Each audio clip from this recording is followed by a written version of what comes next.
First off, Coach, just talk a little bit about going forward to this season. What does it mean for you to be back on the sideline? Was there any thought that you wouldn't come back to be back on the sideline for Bishop Dwenger? At the worst of it, there probably was a point in time where you thought, God's trying to tell you something here. You know, wake up and see what's going on in your life. But as the prayers and the help kept coming from people here, my good wife and family. I've got 2 daughters here in town who really did a great job of taking care of me, and it was obvious that I was supposed to carry on and get back to where we were before. And so I feel very lucky to be where I'm at and to be at this great place where so many people are behind me and ready to move on. In some ways, is it like riding a bicycle, or are you relearning, different parts of the coaching profession, or maybe have a different perspective on things because of everything the last year has put you through? There's definitely a different perspective. You appreciate every day much more. You appreciate every interaction with young men because you realize that life is very short and is very fragile. In this last year, and I hope I don't miss anybody, but I've lost some people near and dear to me from the disease. I lost my Aunt Dorothy, my cousin Kevin, Fred Tone was my mentor, some Bishop Dwenger family members, some parents of players and students. So you grow to appreciate how near and dear every day is, and you hope that part of them lives on in you, and so every day is like a memorial too. That you want to take the best things that those people had, and help other people. A year ago, roughly, when you hear the word cancer, what goes through your mind? I think many things. One was that what I had was diagnosed and removed right from the very beginning.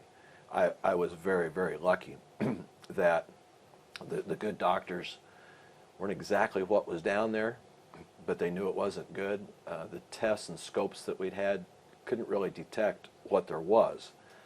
And once we went in for surgery to remove the parts of the body that were bad, lymphoma was discovered, and Dr. Ellison, the great surgeon that I had, was convinced that it was all removed at that particular time.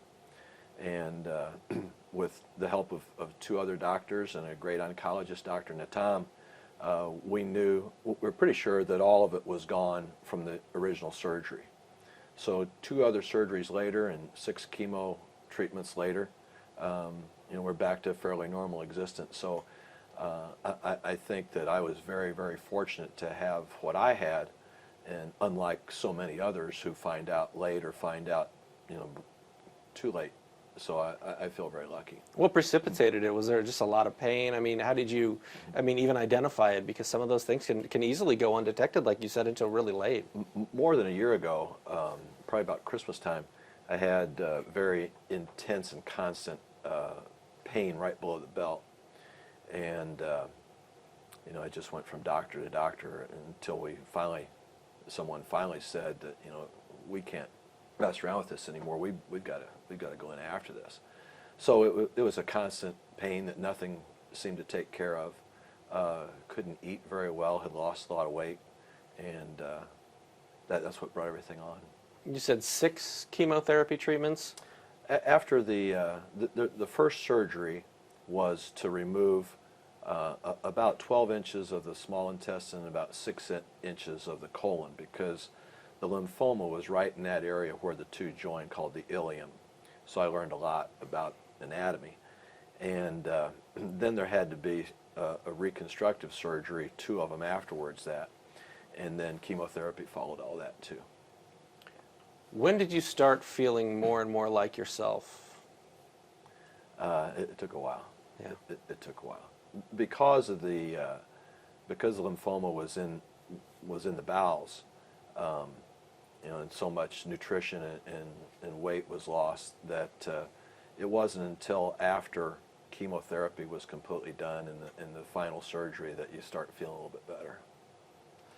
For you, what was it like being away from the game of football? I know that is somewhat secondary to your health, to your family, to the people around you, but what was that like stepping away and being a spectator for the first time in, I imagine, 30, 40 years?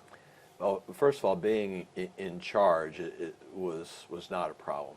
I think if you want to be in a leadership position and being in charge, then you're not in it for the right reasons.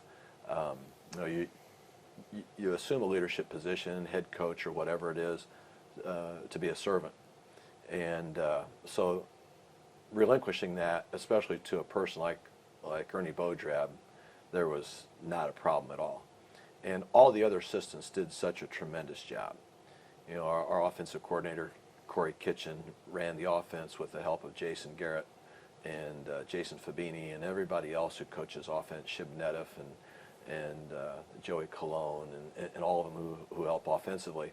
And David Watercutter on defense with Jimmy Sullivan, the defensive backs. They did a great job. All the assistants. We had Casey Kolkman join us once the tournament started because he is a freshman coach, and Casey's been a head coach at 2 other programs, so that's a wealth of knowledge there.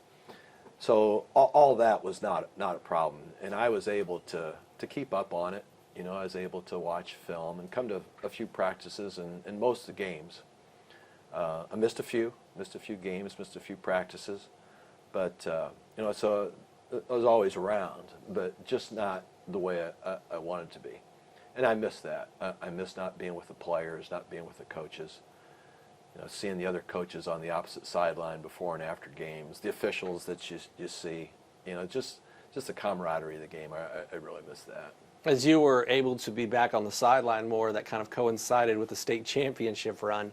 What was it like being down at Lucas Oil Stadium and having the opportunities to see these young men bring home the ultimate goal, which is a state championship? First of all, Lucas Oil Stadium hadn't been really friendly to us, and so I didn't care for the place tremendously until after this year. And then you start looking around. Well, this is a neat place. There's nothing like being associated with a program that wins the last game. And that's the unfortunate thing about the state tournament is that only one team's going to go home happy, and we've been so unhappy 4 times. And it's so happy for this particular group because they were unusual. They were special. They pulled together as teammates. They didn't care who seemed to get credit. We had 32 seniors on that team, a lot of them really, really good high school football players. More going on to play college football than we've ever had out of one class in the time I've been here. And not one of those who's going on is going to play Division I or Division II football, which means that they were just a lot of really good high school football players with no stars, that nobody really cared who was going to be the star or who was going to see all the action. And they were that way with everything. They were that way in their community service and their leadership on the field and their leadership in the building. They're a very special group. There's a quote from you during the pep rally celebrating the state title that said it's not what these people achieved, but it's how they achieved it. Yeah. What does that mean to you? What does that mean to you in life? One of the times when I was probably about as sick as I could be, there was a need to have some waiters, wait tables for the Knights of Columbus dinner. And somehow communication didn't get through, and they kind of need us in a hurry. So I made one phone call to one player and said, we need 7 guys to go over and wait tables at the Knights of Columbus dinner. And it's for the clergy. The bishop's going to be there, all the priests, the diocese, the nuns, everybody's going to be there. And so we need to do a good job. Everybody needs to wear a white shirt, black pants, black shoes. Need to be there an hour early and stay an hour late. and it's tomorrow. And the guy said, he's one of our captains, he says, Coach, no problem, got it under control. The next day, an hour before the dinner, I get a text message with a picture attached of 7 guys who are all going to ride together in one van, and they've got on white shirts and black pants and black shoes, arm in arm around one another with smiles on their faces. And I knew right then we're going to have a great team, because that's the way they did things. What does it mean that they dedicated their season to you? That in some way is a reflection of the respect that they have for you. Well, it was also to Fred Tone, and I think every day Fred, he was a mentor in many ways, a mentor as a man, a mentor as a coach, and a mentor as a dean of students, as administrator, as a teacher, and we knew that time was really short for him, so they dedicated it to Fred as well. And just to be mentioned with him means the world to me. When you take a look back after the surgery and during the chemotherapy, what was it that kept you going? Because was there ever a moment where you thought, I don't know if this is going to be, if I'm going to recover fully? There was a moment where I didn't know. Wasn't doing well nutritionally. What kept me going was my wife and my family.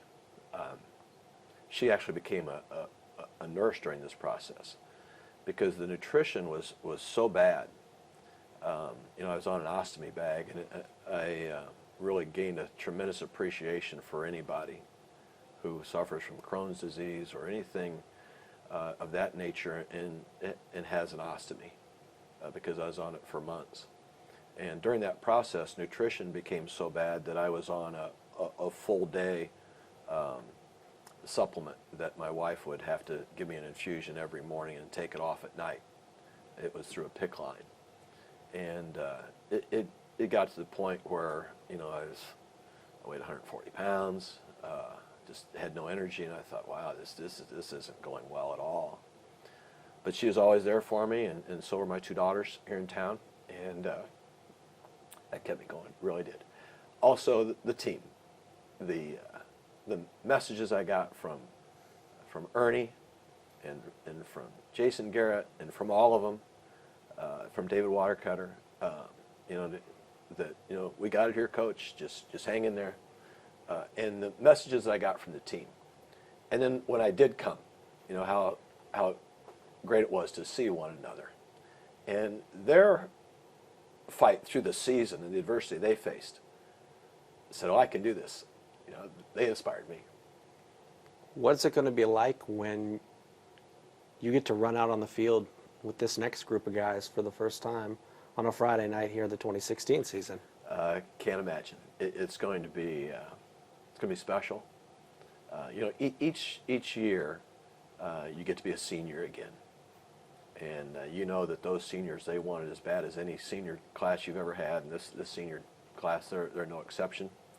And that's why I think those of us who are lucky enough to be in this profession, we never feel any older, because we always feel like we're 16, 17, 18 years old, because we're living with those guys. And so this will be their year, their experience, and hopefully all the things we're talking about now will be a distant memory.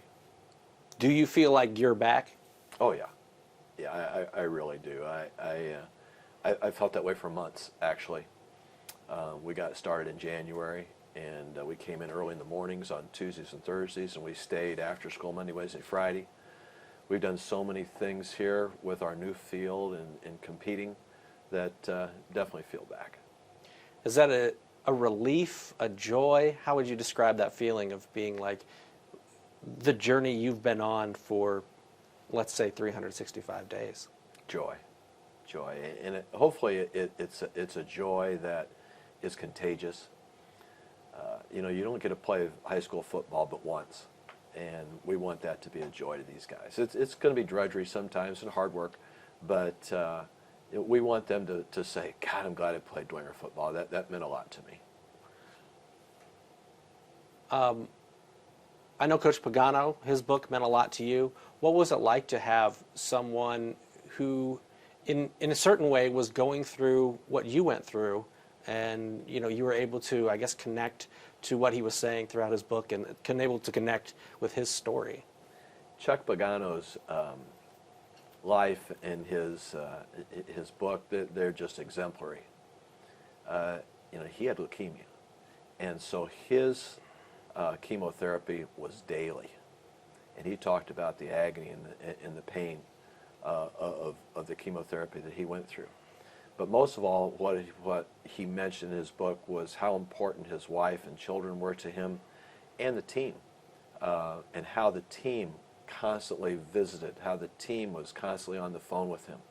Don't know if anybody knows this or not, but from the day that he went into the hospital until he was back working with the Colts, his office light was always on at the center out there on 56th Street in Indianapolis, just as a tribute that, Chuck, we know you're there and you're with us, and so we're keeping that light on in your office. For you, do you change anything that you do this upcoming season, or is this just kind of getting back to like a bicycle, riding a bike? Is this just the same, or? There'll be changes.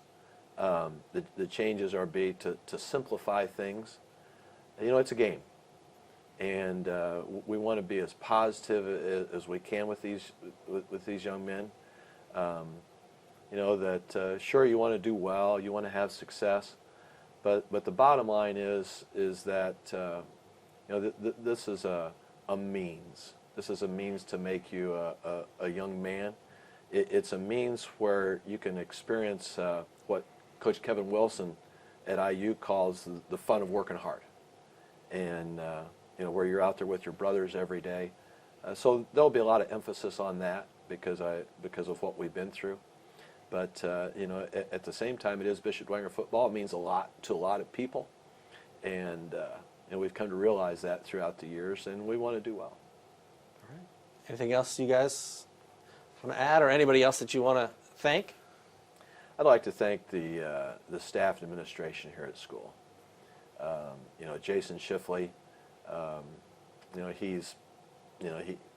I met with him and he said, it's almost like you didn't miss a beat when you went through this. And I said, well, that's because of all you hear.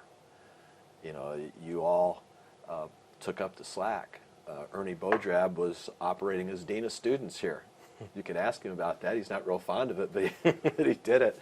Amy Johns, our assistant principal, she's here all the time. She does such a tremendous job. Lisa Paulhamus is in the office next door. Jason Schiffley and his assistant Joanne Scully. Everybody here just really picked up what they had to do. Our athletic director John Bennett. I'm really fortunate. I have such a great place to work.